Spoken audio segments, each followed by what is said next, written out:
नमस्कार बंधुरा सम्पास रान्नाघरे आपनादेर सकलके स्वागत। आज आबार एकटा रेसिपि निये आपनादेर काछे चले एलाम। आजके आमि आपनादेर बानिये देखाच्छि चिंगड़ी माछेर पोलाव। এই চিংড়ি মাছের পোলাওয়ের সাথে আর কোনো সাইড ডিশ প্রয়োজন নেই, শুধু শুধু এই চিংড়ি মাছের পোলাও খেতে দুর্দান্ত স্বাদের হয়।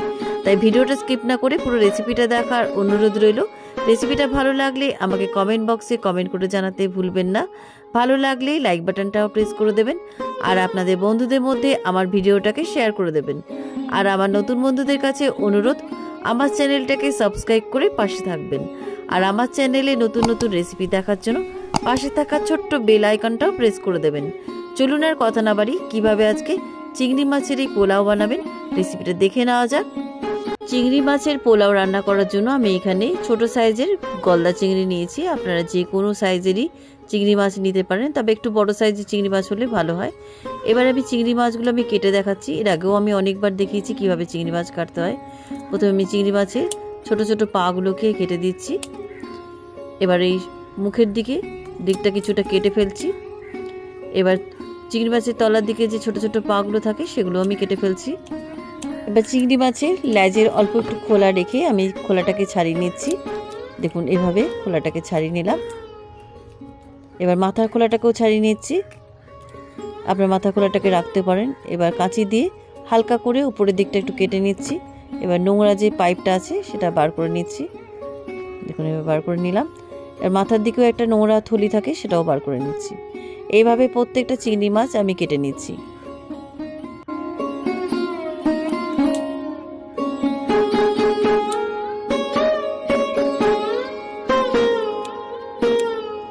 সব কটা চিংড়ি মাছ কেটে বেছে ধুয়ে নিয়ে চলে এসেছি।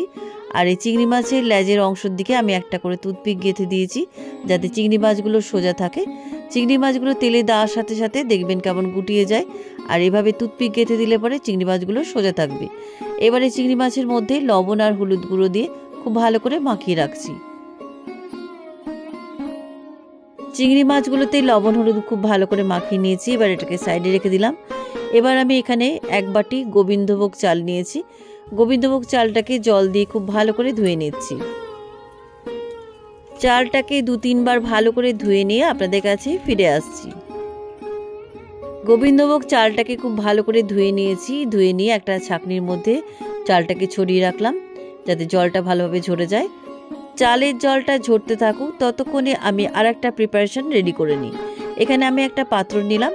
এবার এই পাত্রের মধ্যে আমি যে বাটির মাপ করে আমি গোবিন্দভোগ চাল নিয়েছি, সেই বাটির মাপ করে আমি 2 বাটি উষ্ণ গরম দুধ নিলাম। এবার এই উষ্ণ গরম দুধের মধ্যে আমি কোকোনাট মিল্ক পাউডার দিচ্ছি। এই কোকোনাট মিল্ক পাউডার আপনারা যে কোনো মুদির দোকানে পেয়ে যাবেন। এবার এই কোকোনাট মিল্ক পাউডারটা খুব ভালো করে আমি হ্যান্ড উইক্স দিয়ে মিশিয়ে দিচ্ছি। যেহেতু উষ্ণ গরম দুধটা আছে তাই খুব ভালোভাবে মিশে গেল।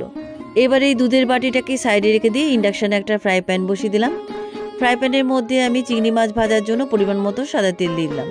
তেলটা গরম হয়ে যাওয়ার পর আমি লবণ হলুদ মাখানো চিংড়ি মাছগুলো দিয়ে দিলাম। চিংড়ি মাছগুলো আমি তেলের মধ্যে শ্যালো ফ্রাই করে নিচ্ছি। চিংড়ি মাছ কিন্তু খুব বেশি ভাজবেন না, তাহলে কিন্তু চিংড়ি মাছগুলো শক্ত হয়ে যাবে।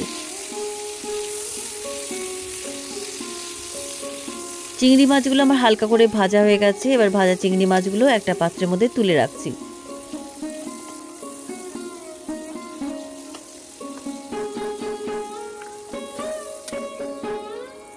সব কটা ভাজা চিংড়ি আমি তুলে নিলাম। এবার এই চিংড়ি মাছ ভাজার ফ্রাই প্যানটা সরিয়ে একটা কড়াই বসিয়ে দিলাম। কড়াইটা গরম হয়ে যাওয়ার পর এই কড়াইয়ের মধ্যে আমি দিয়ে দিচ্ছি 1 টেবিল চামচ গাওয়া ঘি। ঘিটা গরম হয়ে যাওয়ার পর আমি মিডিয়াম আঁচে রেখে অল্প কাজু আর কিশমিশ ভেজে নিচ্ছি।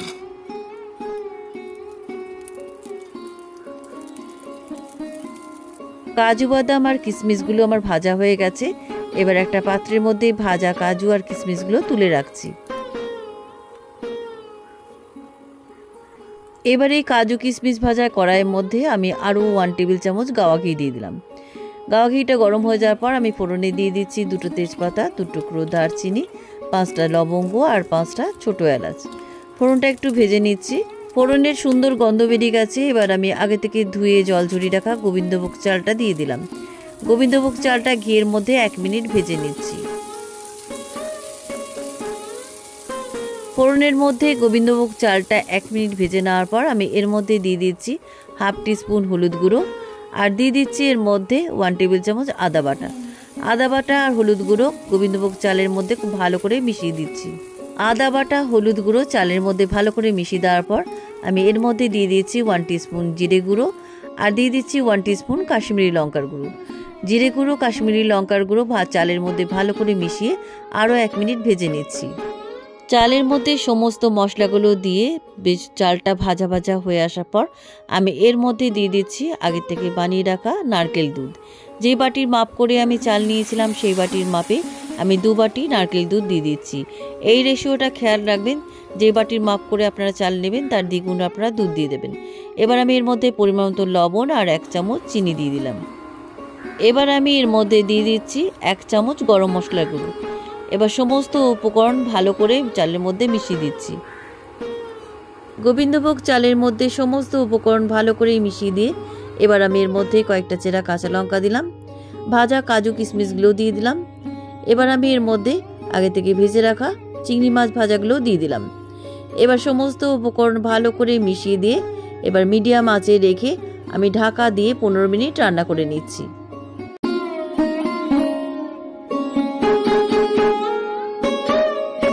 15 মিনিট পরে ঢাকনাটা খুলে নিলাম। দেখুন জলটা একদম শুকিয়ে গেছে। এবার উপর থেকে 1 টেবিল চামচ গাওয়া ঘি ছড়িয়ে দিয়ে এবার আমি খুন্তি দিয়ে আলতো করে নাড়াচাড়া করে নিচ্ছি যাতে চিংড়ি মাছগুলো ভেঙে না যায়। চিংড়ি মাছের পোলাও আমার রান্না হয়ে গেছে। এবার ইন্ডাকশানে সুইচ অফ করে নামিয়ে নিয়ে একটা থালার মধ্যে আমি চিংড়ি মাছের পোলাও সার্ভ করছি। কেমন লাগলো আজকের চিংড়ি মাছের পোলাও রেসিপি? আপনারাও বাড়িতে এইভাবে একবার চিংড়ি মাছের পোলাও রান্না করে খেয়ে দেখুন। সাথে কোনো সাইড ডিশ দরকারই পড়ে না, শুধুই এই চিংড়ি মাছের পোলাও দারুণ স্বাদের খেতে হয়। তাই রেসিপিটা একবার হলেও ট্রাই করার অনুরোধ রইল। রেসিপিটা কেমন লাগলো আমাকে কমেন্ট বক্সে কমেন্ট করে জানাবেন। ভালো লাগলে লাইক বাটনটাও প্রেস করে দেবেন আর আপনাদের বন্ধুদের মধ্যে আমার ভিডিওটাকে শেয়ার করে দেবেন। আর আমার নতুন বন্ধুদের কাছে অনুরোধ, আমার চ্যানেলটাকে সাবস্ক্রাইব করে পাশে থাকবেন। আর আমার চ্যানেলে নতুন নতুন রেসিপি দেখার জন্য পাশে থাকা ছোট্ট বেল আইকনটাও প্রেস করে দেবেন। আজ তাহলে চলি, আবার একটা নতুন দিনে নতুন রেসিপি নিয়ে আপনাদের কাছে চলে আসব। সবাই ভালো থাকবেন, সুস্থ থাকবেন। ধন্যবাদ।